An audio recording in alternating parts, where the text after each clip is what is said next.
It's the Opperman Report.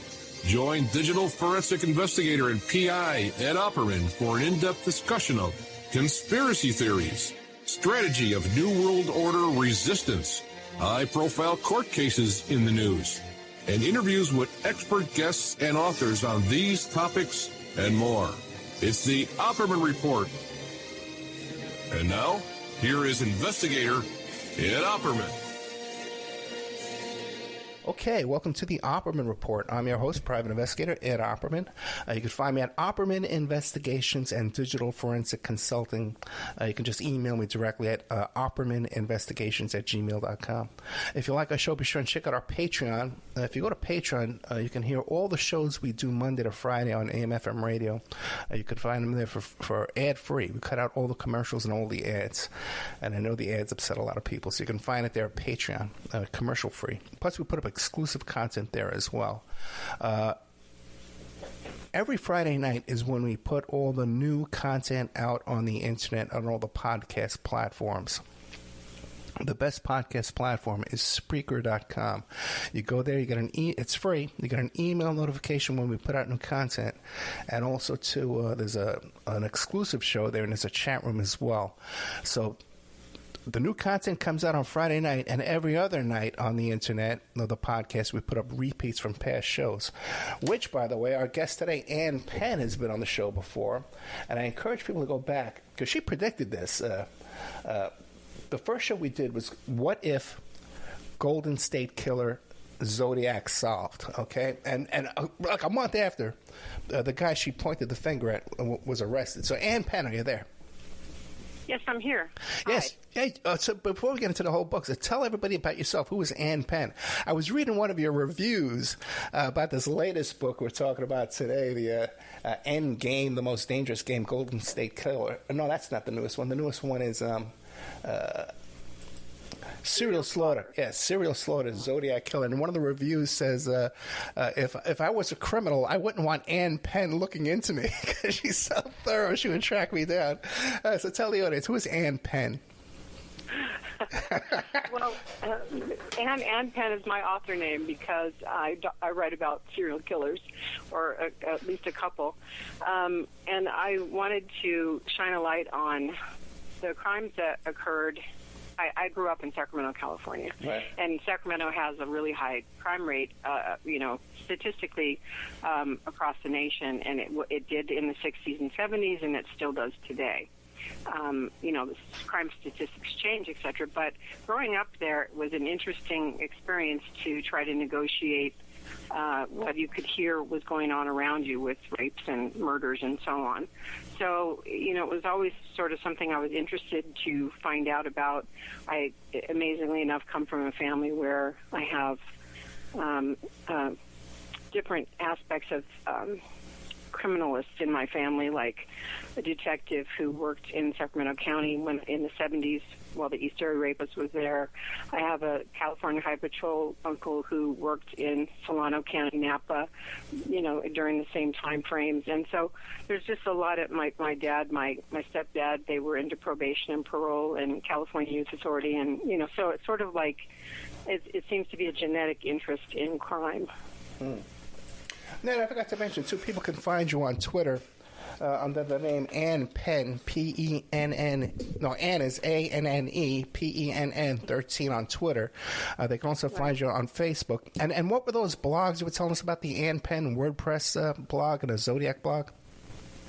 Well, the Anne Penn blog, it's annepenn.wordpress.com, and what it entails is it talks about different crimes that occurred.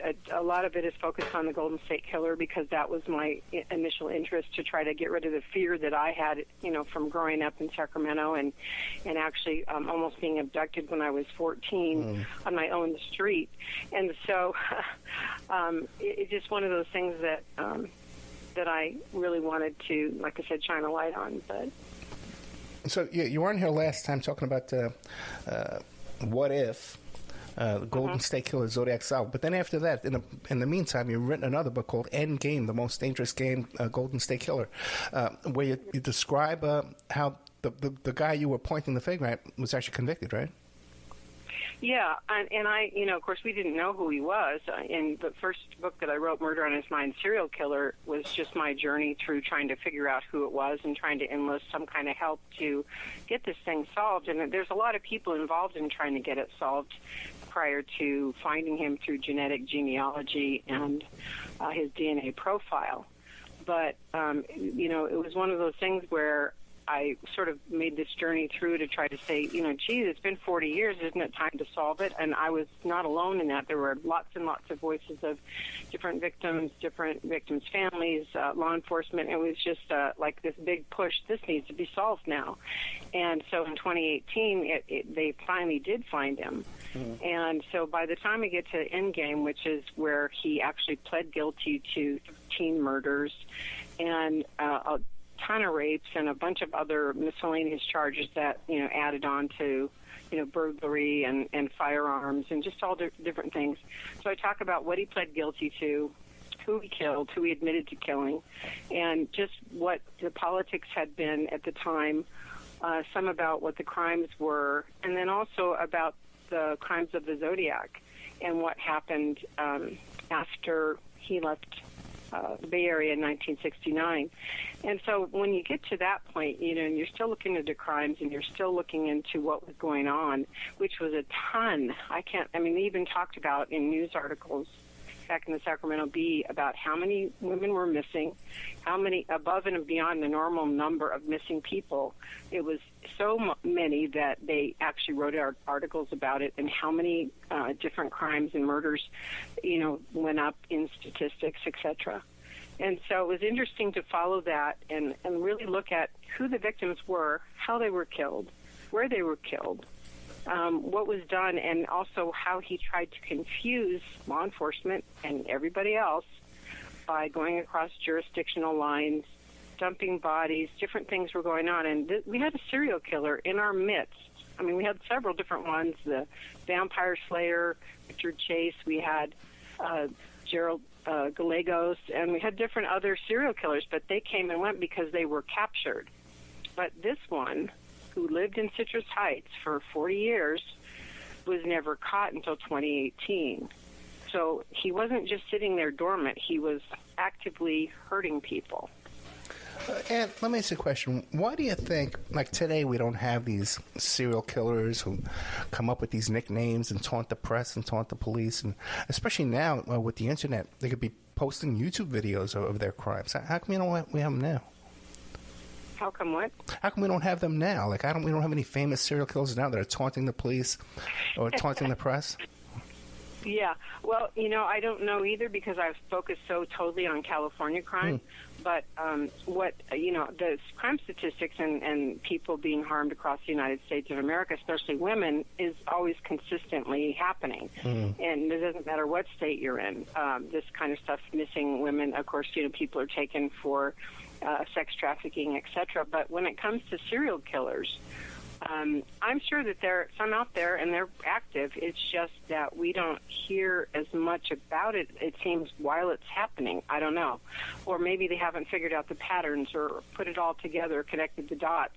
But that they're still out there. They used to say statistically that there were at least 50 active at one time in the United States. And I'm not sure what the statistic is on that today, but that's what it used to be. Gotcha. Now, recently there was a big thing came out in the press about these cold case investigators who were tipped off, and they believe that they've identified the Zodiac. Have you looked into that? Well, I certainly heard about it, and I read about it. That was in October this year, the one where they said they finally figured out who it was, and then right. It was a big to, yeah. People came to my Facebook page, and said, "Anne, what do you think?" And I said, "It's not relevant as far as actually finding the identity."